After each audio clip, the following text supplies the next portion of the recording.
The Private Indemnity Bond, The Church, and the Broken Spell. February 23, 2020 by Anna von Reitz. I received an unmarked communication asking me for a copy of the private indemnity bond that I lodged with the Treasury. It must be understood that it is private only in the sense of being on the private side of the Treasury Ledger, and is in fact available for anyone to research at the United States Treasury by bond number. What it says is that I and others, including witnesses who have established the fact that unlimited credit is owed to us, have indemnified, that is, underwritten, the states, meaning the actual states, to do mercantile business and to insure them against loss. To do this effectively, we placed liens first upon the assets of the national credit, and then upon the assets of the Municipal States of States, and then upon the assets of the Territorial States of States, and rolled all of that into the federal state trusts. After that, we brought it all full circle and returned the federal state trusts to the actual Union, the United States, and the United States then returned assignment of the international powers to our unincorporated Federation of States, the United States of America. The indemnity bond is necessary for the federal state trusts to be liquidated and for the United States of America, unincorporated, to do international business.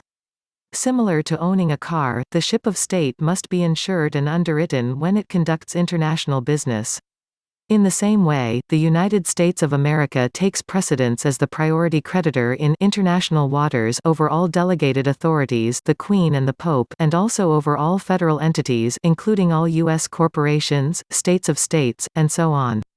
Basically, the people, the United States, possess it all, the whole shooting match, in sum total, and the people acting as state citizens in behalf of their states together operate the United States of America to serve the people. Those operating in an international capacity serve those operating in the national capacity. This is so that local rule cannot be overcome by any foreign effort to imperil national security and suborn it through control of global or international levels of government. The lawful tradition we honor prevents exactly what is going on right now, where globalist criminals and self-interested internationalists are attempting to take over all the countries of the world through the simple device of owning and operating government services corporations, misdirected and evil corporations which the Pope is refusing to liquidate even though he is obligated to liquidate all such things that operate in a criminal manner. Corporations are only allowed to exist for lawful purposes, not legal purposes, a fact that Pope Francis and company have clearly never learned, have forgotten, or chosen to ignore. Chief among those offending corporations are those of the City of Westminster and the bar associations and all their associated accounts. Next are all the offending municipal corporations of the United States and all the other countries that have been abused by this system in which persons are treated as public properties. Thus the liens are secured for the benefit of the living people of each state and for the state in terms of any property entrusted to any federal state trust or state of state organization's holdings, and the people in turn indemnify the operations of the states and the United States of America in their behalf. The assignments had to be done in this peculiar fashion thanks to the obstructions that the perpetrators placed in the way of the lawful governments, but the plain and simple fact of it is that the way our government is constructed, as long as there is an American breathing on this planet, our government lives. I am not putting the blame for all this on rank-and-file Catholics, and as everyone knows, I have done more than my share to attempt to raise the conscience and the consciousness of the Roman Catholic clergy, but the facts remain. 1. Incorporated, commercial entities are all ruled by the Roman Curia within the Roman Catholic Church. 2. As they created these business structures, they are responsible for riding herd on them and making sure that they cause no harm. 3. They have thus far failed this critically important social function and let the corporations, especially those that they directly own or benefit from, run wild. 4.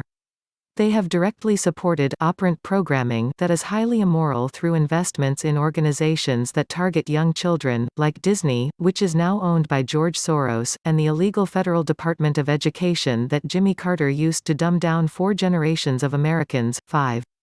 They have supported a worldwide program of chemtrail spraying that impacts every corner of the globe except Vatican City, which always makes sure that the chemtrail garbage is not spread on their soil and in their air. 6. They have condoned sexual abuse within the Church, among the clergy, and among the members, and taken such a lax stand against it that chronic repeat offenders have been allowed to continue their activities with the protection of the Church. 7. They have taught a form of cannibalism as doctrine of the Church by the adoption of the notion of transubstantiation, teaching that communion wine and bread actually magically transforms into the blood and body of Jesus. 8. They have insinuated their operatives into over 700 of the largest corporations on earth to form a criminal syndicate controlled by a massive interlocking trust directorate. 9. They have planned to liquidate all the actual national governments and add 2 new layers of corporate government, both regional government and United Nations government, on top of the very lucrative corporate governmental services corporations they have in place, and to burden the people down with the expenses of their betrayers and oppressors. 10. They have allowed the pernicious teachings of idolatry and usury to run rampant and unopposed and have attempted to hide these issues under the rug and keep the obvious fraud going against people of all nations. 11. They have promoted the fantastic big lie that carbon dioxide emissions are dangerous, when they are naturally buffered and amounts to 0.035 of 1% of the atmosphere. 12. They have failed to report and take appropriate action to address the actual problem, which is a 5% drop in the amount of atmospheric oxygen in the past 60 years, a problem that can be countered by cleaning up pollution and planting trees and restoring other vegetation. 13. They have hatched a flagrantly fraudulent taxation scheme based on this ridiculous idea that carbon dioxide is causing global warming and attempted to make otherwise sane people agree to the Paris Accords they proposed. 14. They have participated in and colluded in the biggest human trafficking and enslavement scandal in the history of mankind and benefited themselves from it, along with the Queen and Westminster, all of whom owe us good faith service and perpetual amity. I suppose I could go on, but why bother? That accounts for Jesus and the 13 disciples, all trampled underfoot, defamed, disserved, and mocked. It is painfully apparent that however sincere Catholics may be, and however compassionate, and however devout, their church leadership is following the father of all lies and doing so flagrantly to the detriment of life on this planet. It's really simple, if you think about it. Choose life and truth over death and lies. How much more obvious does it have to be? Recently, leaders of several Italian families have repented. They don't know much about religion or philosophy, but they know how they have lived lies, and told lies, and used lies to prosper. And they know now that Satan is the father of all lies. They have turned away from the evil infesting the church. I don't know what put the fear of God into their hearts, but there is a great turnaround coming. The shivers of the earthquake in the global power structure are being felt from Stockholm to Bangkok.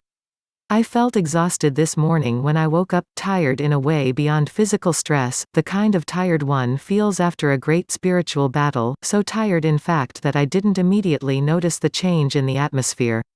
I was just going about my business, drying my hair, checking my messages, and it hit me, the spell is broken.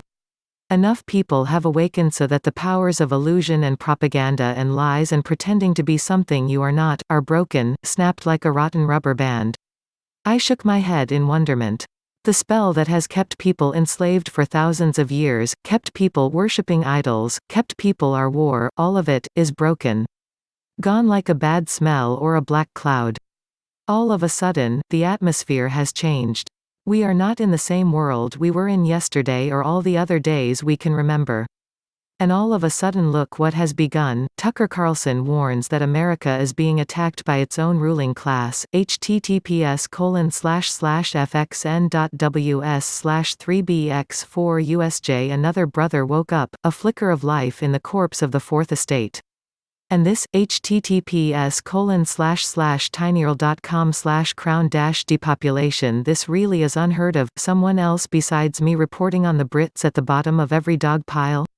Do you all realize that I have waited for this day, without knowing that I waited for it, all my life?